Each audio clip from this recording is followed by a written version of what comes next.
সরকারি তথ্য অনুসারে দেশের নারী সংখ্যার 20% বিয়ে করতে বাধ্য হয় 18 বছর বয়সের আগে। যারা শিশুদের আশীর্বাদ হিসেবে দেখে তাদের প্রতি মহিলারা গড়ে 5.5টি সন্তান রয়েছে। 2011 সালের রিপোর্ট অনুযায়ী বুরুন্ডির জনসংখ্যা বৃদ্ধি হার বিশ্বের তৃতীয় দ্রুততম। একাধিক মহিলা থেকে 25 থেকে 30টি সন্তান হওয়ার বেশ সাধারণ ব্যাপার ছিল। বুরুন্ডির মানুষেরা প্রোটিন পর্যাপ্ত পরিমাণে খেতে পারে না। জাতিসংঘের তথ্য অনুসারে এটি বিশ্বের তৃতীয় দেশ যেটি জনসংখ্যার অনুপাতে সবচেয়ে কম মাংস খায়। দ্বিতীয় সবচেয়ে কম মাংস খাওয়া দেশ ভারত এবং প্রথমটি বাংলাদেশ। আর এই দুই দেশে অনেক নিরামিষভোজী রয়েছে। একই রিপোর্ট অনুসারে জনপ্রতি গড়ে দৈনিক মাংস প্রায় 14 গ্রাম এবং মাংস মোট খাদ্য খরচের মাত্র 2%। গুরুত্বপূর্ণ পুষ্টির উৎস অনুযায়ী ভিটামিন এ, আয়োডিন এবং জিঙ্কের অভাবে আইকিউ হ্রাস পায় এবং শারীরিক বৃদ্ধি এবং বিকাশের ঘাটতি হয়। সমাজে অ্যানিমিয়াও দেখা যায়। বিশ্ব খাদ্য কর্মসূচির বিশ্লেষণে দেখা যায় এসব কারণের প্রতি 5 জনের মধ্যে একজন শিশু এবং 5 বছর বয়সের আগেই প্রাণ হারায়। বিশ্ব স্বাস্থ্য সংস্থার মতে বুরুন্ডিতে প্রায় 35,000 মানুষের জন্য মাত্র একজন ডাক্তার আছে। এখানে বসবাসকারী 2 মিলিয়ন মানুষ তাদের জীবনে কখনো হাসপাতালে যাননি। আমরা একটি পাহাড়ের নিচের দিকে যাচ্ছি,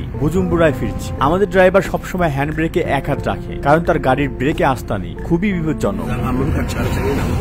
দুর্বল ব্রেকযুক্ত একটি গাড়িতে কিছুক্ষণ যাওয়ার পর আমরা গ্যাসের জন্য থামলাম। দীর্ঘ সারিতে অপেক্ষা করার পর আমরা প্রতি লিটারে 80 সেন্ট অর্থাৎ 2400 ফ্রাঙ্কে পেট্রোল কিনি। আজ শহরে বিশৃঙ্খল অবস্থা বিরাজ করছে। পরিবহনের জন্য একটি সাইকেল ব্যবহার করে 4 জনের একটি পরিবার রবিবার গির্জায় সেবা যোগ দেওয়ার জন্য বের হয়েছে। আমরা একটি গির্জায় রবিবারের একটি প্রোগ্রামে আছি। এই প্রোগ্রামের মাধ্যমেই জনসাধারণ সহজে মিলিত হয়। জনসংখ্যার প্রায় 84% খ্রিস্টান, 2.5% মুসলিম এবং বাকিরাই ইমানা। তারা একটি দেবীতে বিশ্বাস করে যা তাদের পুরানো ধর্মীয় বিশ্বাসের একটি অংশ বা কোনো ধর্মে বিশ্বাস করে না। আপনি এখন বুরুন্ডির ঐতিহ্যবাহী সঙ্গীত শুনতে পাবেন। তারা নৃত্যও করবে।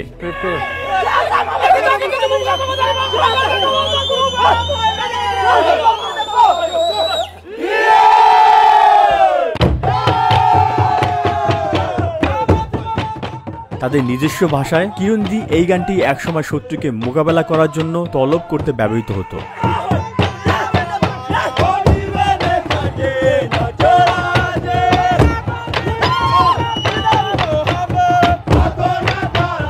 বুরুন্ডি রাজ্য 1890 সালে জার্মান পূর্ব আফ্রিকার অংশ হিসেবে ওঠে এবং প্রথম বিশ্বযুদ্ধে জার্মানির পরাজয়ের পরে এটি বেলজিয়ামে স্থানান্তরিত হয়। বেলজিয়ামের সরকার যারা সমস্ত ক্ষেত্রে তাদের উপস্থিতির অনুভব তৈরি করেছে 1933 সাল থেকে জাতিগত বৈষম্য চালু করে এবং কৃত্রিমভাবে নির্ধারিত শারীরিক বৈশিষ্ট্য অনুসারে জনগণকে পরিচয়পত্র বিতরণ করে বিভিন্ন শ্রেণী তৈরি করে। জনসংখ্যার কাঠামোর পরিপ্রেক্ষিতে 85%, 14% এবং অবশিষ্ট 1% জনসংখ্যা বিভিন্ন বংশ নিয়ে গঠিত। Here while he was in the meeting of independence, he was killed by Belgium.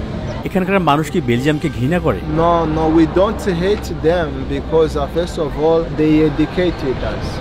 We use their educational system. Everything officials we copy Belgium, and that's why we even speak French in our official. They are our colonizer, and we take them as our tutor.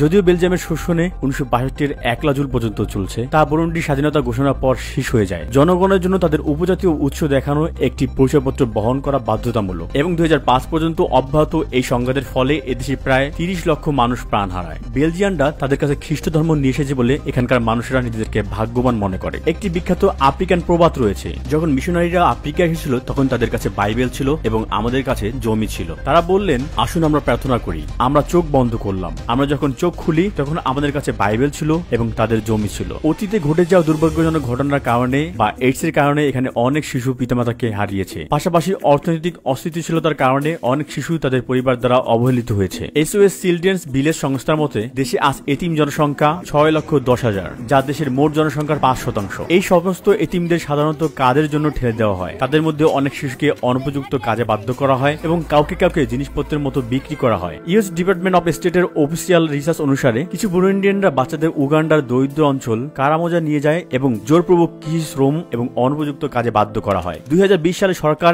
এবং সুশীল সমাজ report করেছে যে পাচারকারীরা কারামোজার পূর্বাঞ্চলের বাজারে শিশুদের প্রায় 50,000 উগান্ডার ceiling এর বিক্রি করেছে, যা মোটামুটি $15 সমান। মাত্র 1 মাস আগে 5 জানুয়ারি 2020-এ ব্যক্তি পাচার নিবারণ করার জন্য তৈরি জাতীয় সংস্থার অপারেটিভ একটি দল এবং রাষ্ট্রীয় পরিষেবা বিভাগ একটি মধ্যবয়সী বুরুন্ডিয়ান মহিলা এবং তার 3 সন্তানকে বিক্রি করে তাকে উদ্ধার করেছিল। ন্যাশনাল এজেন্সির মুখপাত্র আদাকোশে ভিনসেন্ট বলেছেন, মহিলা সিনেরেমারা বিজিমান এবং তার 3 সন্তান মুরুয়ানেজা মেসি, আকিমানা বেথেল এবং উমুইজা কলিন্সকে একটি মাটির ঘর থেকে উদ্ধার করা হয়েছে। তাদের ভ্রমণের কাগজপত্র এবং অন্যান্য জিনিসপত্র বাজেয়াপ্ত করা হয়েছে। বুরুন্ডি, কেনিয়া এবং দক্ষিণ সুদানের ভুক্তভোগীদের সাধারণ উগান্ডা দিয়ে মধ্যপ্রাচ্যের অন্যান্য দেশে ট্রানজিট করা হয়। এবছরের তথ্য অনুসারে বুরুন্ডি বিশ্বের সর্বনিম্ন ইন্টারনেট অ্যাক্সেসের 4র্থ দেশ। এদের মাত্র 13% মানুষ ইন্টারনেট অ্যাক্সেস করতে পারে। সকল নেতিবাচকতা সত্ত্বেও দেশের মূল মন্ত্র হল ঐক্য, কাজ এবং উন্নয়ন। পতাকার লাল রং স্বাধীনতার সংগ্রামে প্রতিনিধিত্ব করছে, সবুজ ভবিষ্যতের জন্য আশার প্রতিনিধিত্ব করছে এবং সাদা শান্তি প্রতিনিধিত্ব করছে। মাঝখানের 3টি তারা প্রতিনিধিত্ব করে বসবাসকারী সম্প্রদায়গুলোর জন্য। যদিও সম্প্রতি বিদ্রোহ না ঘটাতে নিষেধাজ্ঞা জারি করা হয়েছে, তবে জনসাধারণের কর্মকাণ্ডের মধ্যে